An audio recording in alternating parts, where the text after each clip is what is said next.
जयध्वज के वंश वर्णन में राजा दुर्जय का आख्यान। सूत जी ने कहा, जयध्वज का एक पुत्र था जो तालजंग नाम से प्रसिद्ध था। उसके 100 पुत्र हुए जो तालजंग ही कहलाते थे।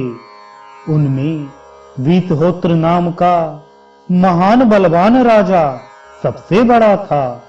दूसरे वृष इत्यादि नाम वाले यादव पुण्यकर्मा थे। उनमें वृष वंश को बढ़ाने वाला था। उसका मधु नामक पुत्र हुआ।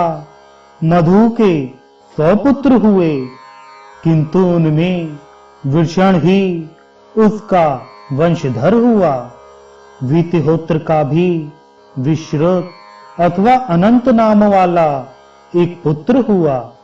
उसका पुत्र दुर्जय हुआ, जो सभी शास्त्रों का ज्ञाता था। उसकी भार्या रूपवती तथा सभी गुणों से अलंकृत तथा पतिव्रता थी। वह पति दुर्जय के साथ अपने धर्म का पालन करती थी।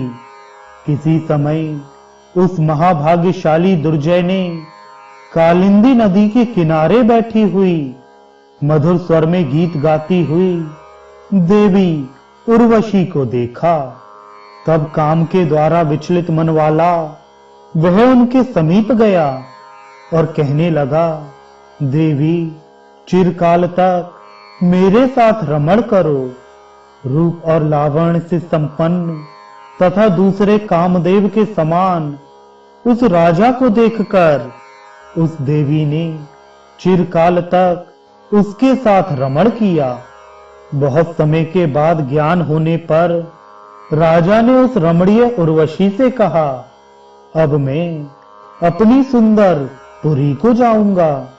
इस पर वह हंसते हुए कहने लगी, राज सुंदर, आपके साथ इतने उपभोग से मुझे संतुष्टि नहीं हुई है, अतः पुनः 1 वर्ष तक यहाँ और ठहरें। इस पर बुद्धिमान राजा ने उर्वशी से कहा, मैं अपनी पुरी में जाकर पुनः शीघ्र ही यहाँ वापस लौटूंगा, इसलिए मुझे जाने की आज्ञा दो।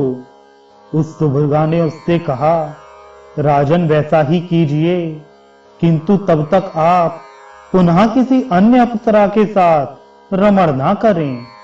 अच्छा, ऐसा कहकर वह शीघ्र ही परम शोभन अपनी पुरी को चला गया। पुरी में जाकर अपनी पतिव्रता पत्नी को देखकर वह राजा भयभीत हो गया। उस राजा की 3 पयोधरों वाली उस गुणवती तथा पतिव्रता भार्या ने डरे हुए पति को देखकर प्रसन्न वाणी से कहा, स्वामिन, आज आप डर क्यों रहे हैं? जो भी बात हो मुझे सत्य सत्य बतलाएं। इस प्रकार का भय राजाओं के लिए कीर्तिकर नहीं है।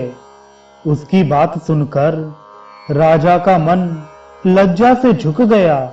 राजा कुछ भी नहीं बोला, किंतु रानी ने ज्ञान दृष्टि से सब कुछ जान लिया।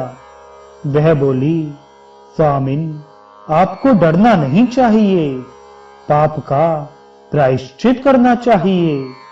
हे महाराज, आपके भयभीत रहने से आपका राष्ट्र नष्ट हो जाएगा। तब वह धृतिमान राजा अपने नगर से बाहर निकलकर पवित्र कण्व के आश्रम में गया।